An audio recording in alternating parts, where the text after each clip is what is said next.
কাম কৰাবলৈ দিম তো এনজিও এটো रोजगार কিহৰ ওপৰত লৈ আহিছে আৰু কেনে ধৰণে रोजगार দিব তো প্ৰথম কিছুমান নিয়ম ৰাখিছে যে আপুনি যদি रोजगार কাৰ্ড বিচাৰে এটা প্ৰথম সূত্ৰটো হৈছে আপুনি 325 টকাৰ আপুনি ফৰ্ম এখন ফিল আপ কৰিব লাগিব ফিল আপ কৰাৰ পাছত তেও প্ৰপোজালটো কি কৰিছে একসেপ্ট কৰিছে रोजगार কাৰ্ডটো তেও কমপ্লিট কৰা নাই তেও কমপ্লিট কৰিবলৈ হলে দুটা ক্যাটাগৰী ৰাখিছে আপুনি 195 আৰু 275 ৰ আমাৰ এনজিও তৰফৰ পৰা দুটা আইডি টপ আপ কৰাটো বাঞ্ছনীয় আপোনাৰ যিদিনাই কমপ্লিট হ'ব এই তিনটা টপ আপ এই দিনাই আপুনি रोजगार কাৰ্ডটো কমপ্লিট আপুনি তাৰ পৰা কি অপচন থাকিলে আপুনি এটা रोजगारৰ কাৰণে কাম কৰিব পৰা অপৰচুনিটিটো পাইছে মানে আপুনি অকল रोजगार কাৰ্ডটো ললেই আপুনি रोजगार কাৰ্ডটোৰ পৰা কাম কৰিব নোৱাৰে আপুনি কি কৰিব লাগিব আপোনাৰ 195 আৰু 275 ৰ মানুহক আপুনি এই দুটা পিং এড কৰাৰ পাছত মানে এই দুটা আইডি এড কৰাৰ পাছতহে আপুনি रोजगार ল'ব পাৰে তো ফাৰ্স্ট অপৰচুনিটি কাক দিলে যেটো আমাক 15 অক্টোবৰৰ পাছত যে প্ৰায়বোৰ মানুহক কোৱা আছিল যে আপোনালোকক रोजगार কাৰ্ড দিব যিজনে এবাৰো পেমেন্ট পোৱা নাই তেও ফাৰ্স্ট পারফরমেশন ফার্স্ট কোনো একো লব না লাগে 195 পিং লব না লাগে 275 লব না লাগে তেওঁলোকে এটা অপৰচুনিটি দিছে যে 3000 প্ৰথম কিস্তি নোপোৱা মানুহবিলাকক তেওঁলোকে ফাৰ্স্ট रोजगार কাৰ্ড ফ্ৰী অফ কস্ট একেবাৰে টকা পইচা কাকো নিদিয়াকে আপুনি ফ্ৰী অফ কস্ট रोजगार কাৰ্ড দিবলৈ ওলাইছে ক্লিয়াৰ হৈছে নে বাৰু হেল্ল কোনবিলাক মানুহক যিবিলাক আজি আপোনালোকে বুজাব পাৰিব যিবিলাক মানুহ এবাৰো 3000 টকা পোৱা নাই আৰু তেওঁলোকৰ নোটিস আহি আছে যে 15 অক্টোবৰৰ পাছৰ পৰা তেওঁলোকক পেমেন্ট বিলাক দিয়া চালু হ'ব তো সেই ব্যক্তি সকল তেও যদি কৰে যে স্যাৰ মোক रोजगार এটা লাগে তেতিয়া হলে বিনা শৰ্ত তাত কোনো এটকা পয়সা নলোৱাকে এনজিও ফালৰ পৰা তেও ফ্ৰী অফ কস্ট रोजगार কাৰ্ড পাব এটো এটা প্ৰথম কন্ডিশন ক্লিয়াৰ হ'ল দ্বিতীয় পাৰ্ট এতিয়া মানুহ এজনে रोजगार কৰিবলৈ যাওতে ক'ত যাব रोजगार কৰিবলৈ তেও তো रोजगार কাৰ্ডটো বনালে তেও ক'ত যাব रोजगार কৰিব হয় ইয়াৰ নিয়ম দুটা দিছে পঞ্চায়ত ওয়াইজ মানে পঞ্চায়তত আমাৰ এই প্ৰজেক্টটো এতিয়া পঞ্চায়ত ওয়াজত লৈ যাব লাগিব পঞ্চায়তত কোনবা মানুহ ক'ব যে ধৰ যে মই এনেকা এটা সংস্থাপন পঞ্চায়তত যদি দিব পাৰো মানে বহুত মানুহ থাকে না পঞ্চায়তত যে আমি ইয়াত কিবাটা যদি বহাব বিচাৰো পঞ্চায়তৰ দ্বাৰাই কামটো চলিব বা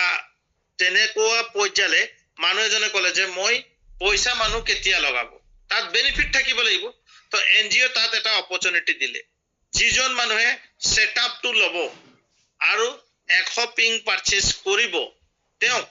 পঞ্চায়ত লেভেলত তেও কি কৰিব কাম কৰিবলৈ সুবিধা পাব মানে এখন পঞ্চায়তত 10টা ওয়াৰ্ড থাকে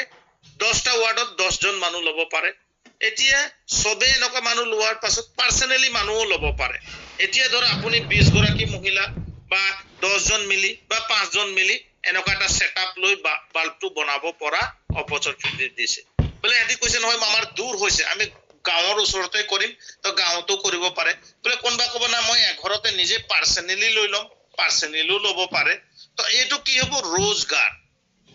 মানে মানুহ এজনক এটো কৈছে পঞ্চায়ত লেভেলত কৰিব পাৰে তেও গাঁও অস্তত লব পাৰে নিজে পাৰ্সোনালি লব পাৰে কিন্তু বলটো কোনে লব এনজিও লব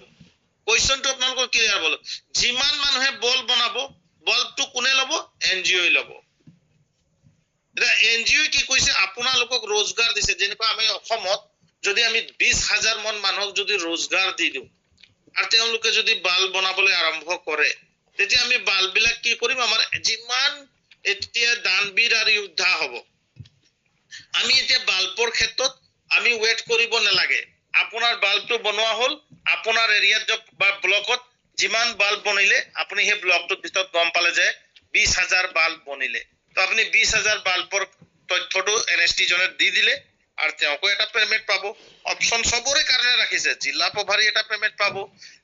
জিলা প্ৰভাৰীয়ে 10 জাগাৰ পৰা পইচা পাবো এই ধৰণে কি কৰিছে দায়িত্ব দিছে যে আপোনাৰ ডিস্ট্ৰিক্টত কিমান रोजगार মানুহে ফৰ্মটো লৈছে এতিয়া আহিলে অকল रोजगार বাল্বটোৱে দিব নেকি বনাবলৈ সদায় বাল্বে দি থাকিব নেকি তেনেকুৱা নহয় रोजगार অৰ্থটো হৈছে আমাৰ অসংখ্য প্ৰজেক্ট আহিব এতিয়া অসংখ্য যেনেকুৱা আপোনালোকে এতিয়া চাব আমাৰ ইয়াত অৰ্গানিক খেতিৰ ওপৰত এটা প্ৰজেক্ট ললে যেটো আপোনালোকে এৰোপনিক টাৱাৰৰ ওপৰত গম পাইছে এটা এই প্ৰজেক্টটো আৰম্ভ হ'ব আৰু এই প্ৰজেক্টত যিমান মানুহক লব টমাটৰ আৰু মানে বিলাহী আৰু জলকীয়া খেতি কৰিবলৈ দিব বিলাহী আৰু জলকীয়া আপোনাৰ ব্লকত যিমান মানুহ কব যে আমি रोजगार বিচাৰিছো তো আপোনাৰ ইয়াত লোনৰ সুবিধা আছে যেটো NSDCL সাৰ্টিফিকেট মানুহজনে কি পালে NSDCL সাৰ্টিফিকেট পোৱাৰ লগে লগে তেওঁ লোনৰ এটা সুবিধা পাব যেটো প্ৰধানমন্ত্ৰীৰ এটা আঁচনি আছে যেটো 10,000 টকা লোন একেবাৰ বিনা চৰ্তত মানুহে লব পাৰে তো আমাক এই কথাটো তাত যেনা জনাইছিলে তো এই কথাবিলাক যেটা সুবিধা পাব মানুহবিলাক বেংকৰ পৰা লোন লব আৰু মানুহবিলাকে খেতিটো কৰিব তাৰ বিকাৰ দায়িত্বটো কোনে লৈছে আমাৰ ই লোক বজাৰ আহি আছে ই লোক বজাৰ মানে আপোনালোকে গম পায় কোনোবা মানুহ স্যান্ডেল বনায় তেওঁ এটা रोजगार বিচাৰিছে যেতে বিকিব ক'ত তো আমাৰ ই লোক বজাৰ এই বছৰৰ ভিতৰতে আপোনালোকে দেখা পাব আমাক টাইম দিছে এমাহ মই কৈছো আপোনালোকৰ এই বছৰ ভিতৰত আমাৰ এনজিওৰ নিজা ই লোক বজাৰ আহি আছে ই কমাৰ্স বিজনেস মানে ই কমাৰ্সৰ ওপৰত আমাৰ এনজিও এতিয়া কি কৰিছে গভীৰ ভাৱে সোমাই পৰিছে আৰু আপোনালোকে সবেই জানে যে এটা ই কমাৰ্স বজাৰ যদি আমাৰ এনজিওৰ নিজা থাকে তেতিয়ালে আপোনালোকে গম পাব আমাৰ ইয়াৰ বাজেট খাটাৰ যিবোৰ টকা আছে সব এনএসটিমেট যিমান জিলা প্ৰভাৰী যিমান লোক মিত্ৰ আছে সেই পইচাৰে কিনি লব পাৰিব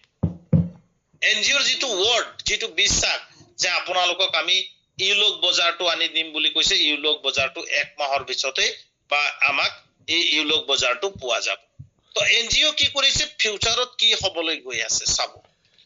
এনজিও এতিয়া চিন্তা কৰিলে লাহে লাহে সৰকাৰৰ লগত কোঅপাৰেট হবলৈ ধৰিলে সৰকাৰে এনজিওটোক বেছি গুৰুত্ব দি কৈছে তো ঝাৰখণ্ড সৰকাৰে প্ৰথমে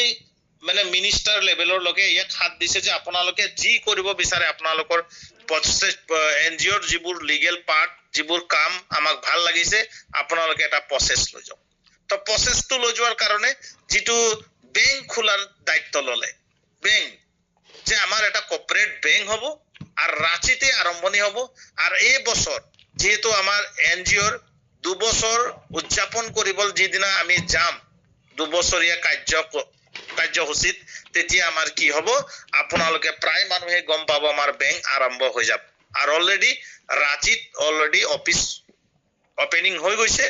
তো ইয়াৰ কাম লক্ষ্য উদ্দেশ্য কি আজিলৈকে এনেকা কোনো বেংক আপোনালোকে নাম শুনিছে নে স্যাৰ যিবিলাক মহিলা মানুহকহে দিব আকৌ পুৰুষক নিদিয়ে এই কথাটো আপোনালোকে একদম নিট এন্ড ক্লিন মহিলা মানুহক ইন্টাৰেষ্ট নোহোৱাকে 10,000 কৰি লোন দিব এটকাও ইন্টাৰেষ্ট নোলোৱাকে আৰু আপোনালোকো গম পায় যেনেকা আজি বন্ধন কেনেকা বেংক হৈছে টাইম লাগে এটা বেংক হবলৈ মোটামুটি 5 বছৰ যদি পুৰা ভালকে চলি যায় তেতিয়া হলে কি হয় আরবিআই লাইসেন্স দি দিয়ে আর আরবিআই লাইসেন্স দিয়া লগে লগে এনজিও আমাৰ গোটেই ভাৰতবৰ্ষত আমাৰ নিজা কোঅপাৰেট বেংক হ'ব তো এটো এনজিওৰ ফিউচাৰ লং ডিসিশন লৈছে আৰু আৰম্ভণি কৰিছে ক'ৰ পৰা হ'ব আমাৰ ৰাঁচিৰ পৰা হ'ব মানে কি এখন ৰাজ্যই সাপোৰ্ট দিব লাগিব তেনেকুৱা আমাক ভাৰতবৰ্ষই এই কামটো কৰিবৰ কাৰণে সংস্থাপন দিব এতিয়া আহিলে আপোনালোকে চাব আমাৰ ভাৰত চৰকাৰে আমাৰ যিজন বিত্তীয় মন্ত্ৰী আপোনালোকে গম পায় এতিয়া এটা চিন্তা কৰিছে যেনেকা শেয়াৰ বজাৰ শেয়াৰ আপোনালোকে গম পায় ভাৰতত প্ৰায়বিলাক শেয়াৰ আছে তো বেংক বিলাকৰো শেয়াৰ আছে বহুত ৰিলায়েন্সৰ শেয়াৰ আছে ভাগে আছিলে তো নিৰ্মলা ম্যাডাম আমাৰ যেটো বিত্তীয় মন্ত্ৰী নিৰ্মলা চ্যাটাৰ্জী কৈছে যে আমাৰ এনজিও বিলাককো এতিয়া এটা নতুন অপচন দিছে নিজা ইউপিআই খুলিবলৈ আপোনালোকে ভাবক নিজা ইউপিআই ইয়াৰ অৰ্থটো হৈছে আমাৰ নিজা শেয়াৰ থাকিব আৰু আমাৰ কোনে কোনে শেয়াৰ বিলাক পাব প্ৰথম ফাৰ্স্ট অপৰচুনিটি এনএসটি মেম্বাৰ জিলা প্ৰভাৰী মানে ইয়াৰ গোটেই খেলটো ক'ৰ পৰা আহিছে এনএসটি আৰু জিলা প্ৰভাৰী এনএসটিৰ পাৱাৰটো কি এটা এনএসটি বিলাকৰ যেতিয়া ইউপিআই ইয়াৰ ইউপিআইৰ বিষয়ে প্ৰায় আপোনালোকে বুজি পাইছে নে বাৰু কোনোবা এজন জনা মানুহ আছে নেকি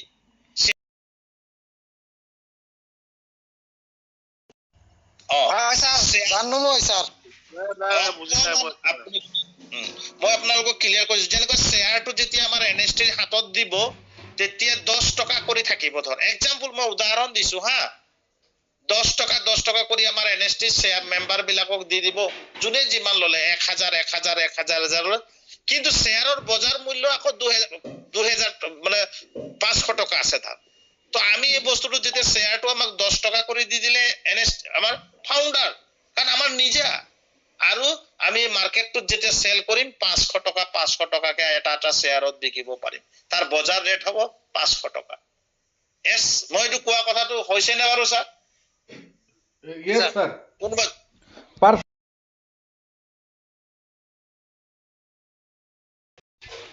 মানে আমাৰ নিজা এতে এনজিওৰ ফাউন্ডাৰ কোনে প্ৰমোট কৰিব এতিয়া সব আমি কি কৰো শেয়াৰ মানুহক যত তত মানুহে কাক বা প্ৰমোট কৰে এতিয়া এনএসটি বিলাকৰ দ্বাৰা আমাৰ এনজিওৰ কি কৰিব প্ৰমোটাৰ হ'ব এনএসটি মেম্বাৰ জীৱনতো ভাবিছক আমি এনেকুৱা এটা কেনেকুৱা সপোন বাস্তৱ বুঝলে কি কৰিম আমাৰ এনএসটি মেম্বাৰ প্ৰমোটাৰ কাৰ প্ৰমোটাৰ আমাৰ এনজিওৰ যেটো ইউপিআই শেয়াৰৰ প্ৰমোটাৰ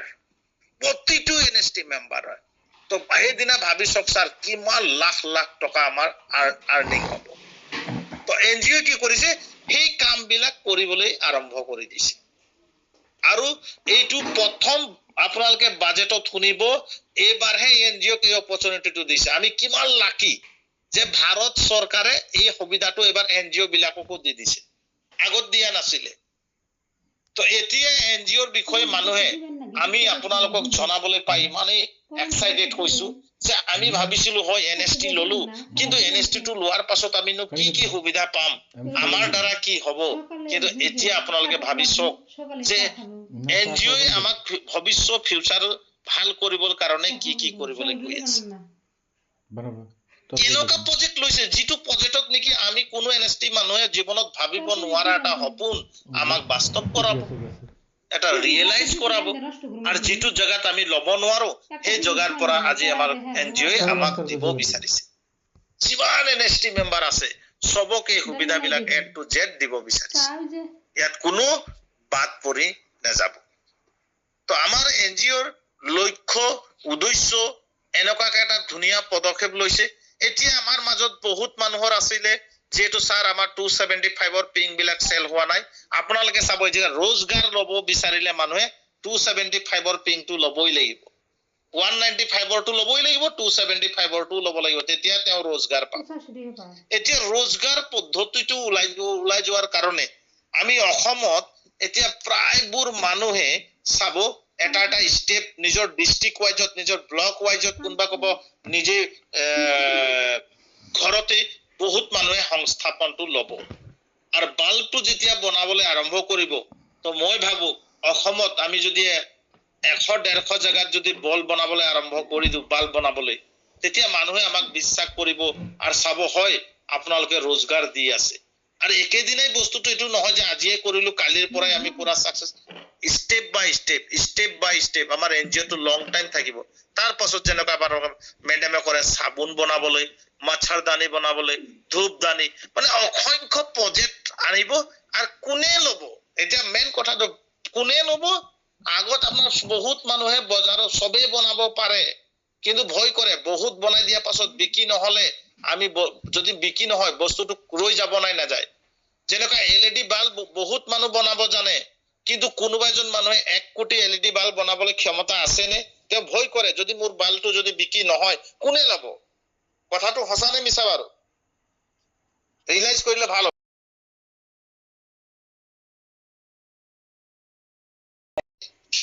1 কোটি যদি বল্ব এটা বনাই লও যদি মানুহে যদি লবলৈ নাহে তেতিয়া হলে মানুহজনে বল বনোৱা মানুহজনৰ কি হ'ব रोजगार হ'ব নে বেৰোজগাৰ হৈ যাব কিন্তু তেওঁ বহুত টকা পইচা লগাই দিছে না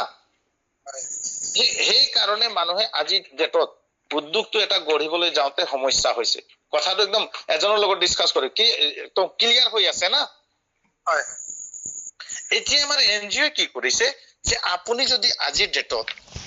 যিমান মানুহ আছে সবে যদি এলইডি বাল্বটো বনায় তো কোনে কিনিব? হেল্ল' কোনে কিনিব ওলাইছে এতিয়া?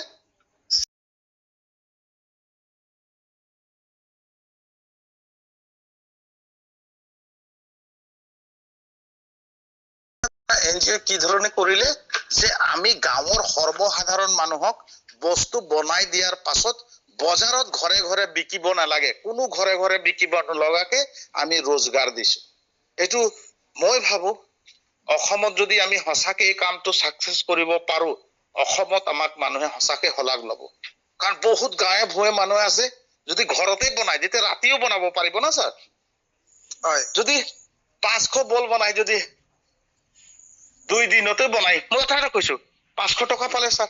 আৰু 2 দিনত 500 টকা পালে, তেনেকুৱা মানুহ বিলাকে যদি বলটো বনাবলৈ আৰম্ভ কৰি দিয়ে তেতিয়া এটা কিমান ডাঙৰ মাৰ্কেট। আৰু তেওঁ কব কি হয় এনজিঅক মানিছো যে আমি গাঁৱৰ পৰা বজাৰত বিকিবলৈ হোৱা নাই, আমাৰ ঘৰৰ পৰাই গোটেই বস্তু লৈ গৈছে, আৰু এই বস্তুটো এনেকুৱা অপৰচুনিটি পোৱাৰ পাছত আমি কেতিয়াও পিছ পৰি নাথাকো। তো এতিয়া মই যেটো मैम को बोलना चाहता हूँ कि मैंने जो बात रखा है अभी, तो उनके बारे में कौन कौन कितना एक्साइटेड है थोड़ा बोलिए। Hello ma'am. जी जी सबसे पूछिए सर। जिम्मेवारी दिया हूँ, सारा जानकारी सही बताया आपने, जितने भी बताए।